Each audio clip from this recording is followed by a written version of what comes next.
जी बिल्कुल, सर्दी आते हुए ही सर्दियों ने अपना तेवर दिखाना शुरू कर दिया है। सखर में भी बात की जाए सर्दी की तो सर्दी का शिद्दत इतना काफ़ी हो गया है कि लोग अपने घरों और दुकानों में मैसूर हो गए हैं।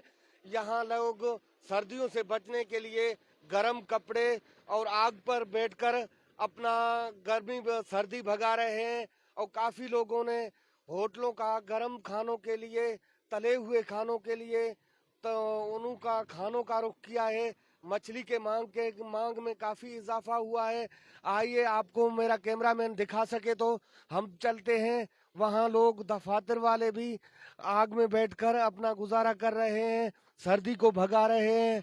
हम एक दफातर जाते हैं जहाँ आग में लोग बैठे हुए हैं। आइए उनसे जानते हैं ये क्यों आग पे बैठा है, क्या है, कितना सर्दी है। जी, ये कितना सर्दी है, आप क्यों आग पे बैठे हो? बहुत सर्दी है भाई। अच्छा हाँ जी।